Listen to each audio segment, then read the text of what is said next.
नमस्कार साथियों, स्वागत आप सभी का सौदा घर के आज के इस नए वीडियो में। साथियों, आज हम लोग आ चुके हैं ग्राउंड जीरो पे। जैसा आप सभी को वादा किया था, पुणे आउटर रिंग रोड के बारे में पूरी जानकारी आपको देने वाले हैं और इसके बारे में बहुत सारे मिथ भी हैं। बहुत सारी प्रॉपर्टीज, बहुत सारे लोग ऐसा बता रहे हैं कि आउटर रिंग रोड आने से आपको बहुत फायदा होने वाला है, लेकिन ये वीडियो आपको सही जानकारी देगा, आपको बताएगा आखिर आपका अप्रोच क्या होना चाहिए एज ए बायर। और अगर आप पुणे शहर में रहते हैं तो यह आउटर रिंग रोड पुणे के लिए कितना मददगार साबित हो सकता है, ये सारी चीजें आपको इस वीडियो में दिखाने वाले हैं। यदि आपको प्रयास पसंद आए तो वीडियो को लाइक शेयर करने के साथ साथ अपने चैनल सौदागर को सब्सक्राइब करना ना भूलें।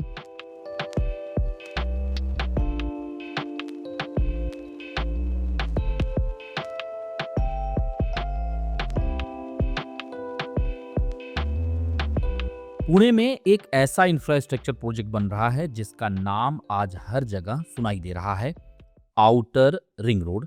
हर दूसरा डेवलपर, हर दूसरा ब्रोकर इसे अपनी मार्केटिंग का हिस्सा बना चुका है। लेकिन असली सवाल यह है, क्या हम इस प्रोजेक्ट को सच में समझते हैं या सिर्फ इसका नाम सुनकर डिसीजन ले रहे हैं? इसलिए इसे बिल्कुल शुरुआत से स्टेप बाय स्टेप समझना बहुत जरूरी है।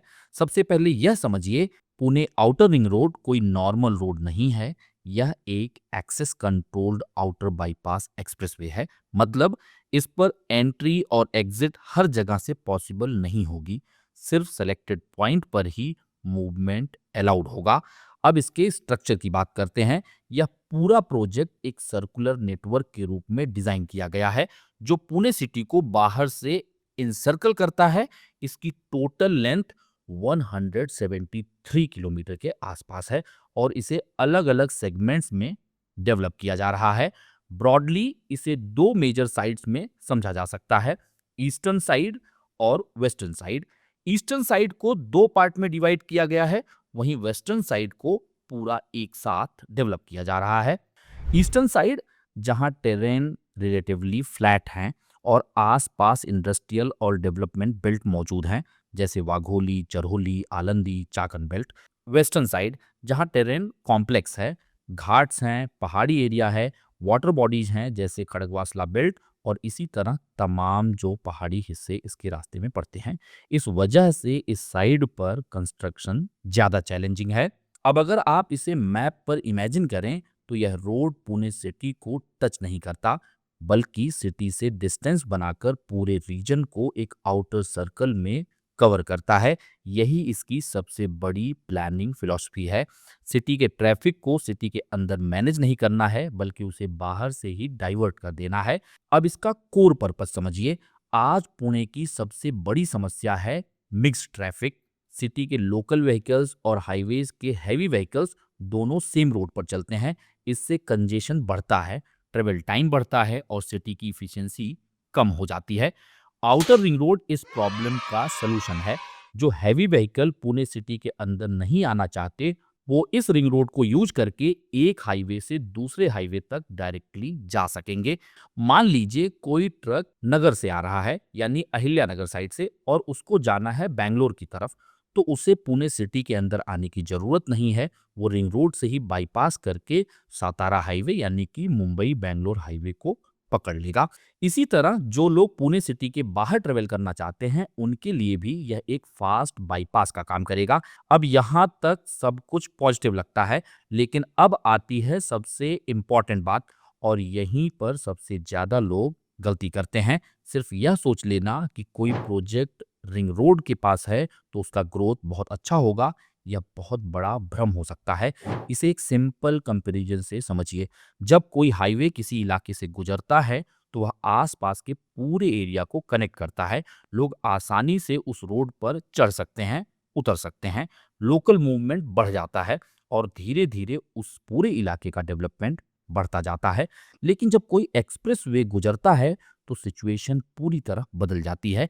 एक्सप्रेसवे हर जगह कनेक्ट नहीं करता, यानी कि जिस भी लोकेशन से जा रहा है उन सारे लोकेशन को आपस में कनेक्ट नहीं करता। वह सिर्फ उन्हीं लोकेशन को कनेक्ट करता है जहां उसके इंटरचेंज बने होते हैं। बाकी पूरा स्ट्रेच सिर्फ एक पासिंग कॉरिडोर बनकर रह जाता है। आप उसके पास हो सकते हैं, लेकिन आप उसे एक्सेस नहीं कर सकते। और यही सबसे क्रिटिकल अंडरस्टैंडिंग है। पुणे आउटर रिंग रोड की भी एक एक्सेस कंट्रोल बाईपास एक्सप्रेसवे है। इसका मतलब यह उन सभी लोकेशन को फायदा नहीं देगा जहां से यह फिजिकली गुजर रहा होगा, बल्कि असली फायदा उन्हीं लोकेशन को ज्यादा मिलेगा जहां इसके इंटरचेंजेस डेवलप हो रहे होंगे। इसीलिए अगर कोई आपसे कहता है यह प्रोजेक्ट रिंग रोड टच है, तो उससे ज्यादा इंपॉर्टेंट सवाल यह है, क्या वह इंटरचेंज के आसपास है?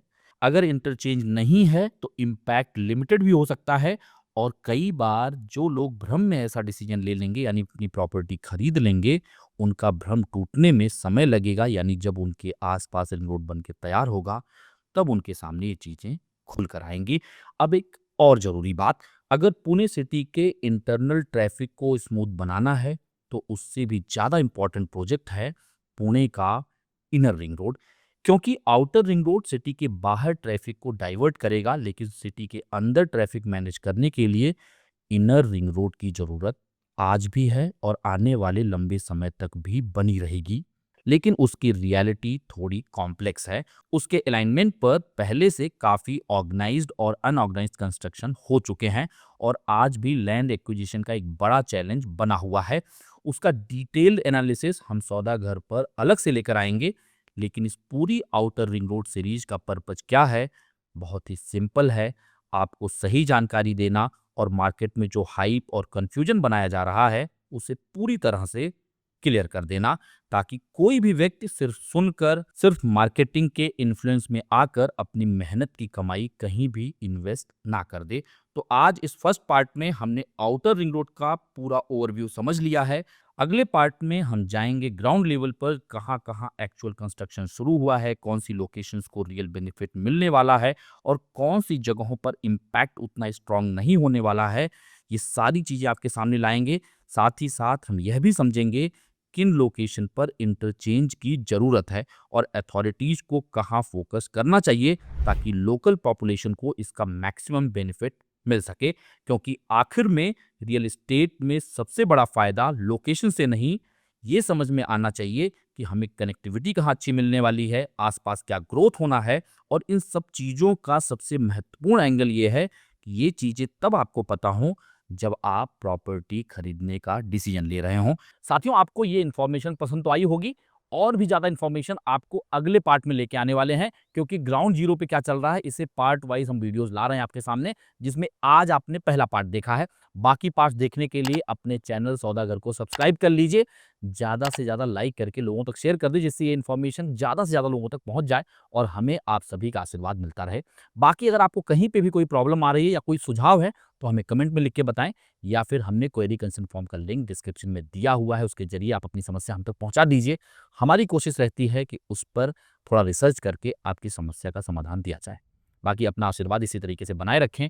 जल्द मिलेंगे एक नए वीडियो के साथ, एक नई इन्फॉर्मेशन के साथ। तब तक के लिए धन्यवाद। नमस्कार।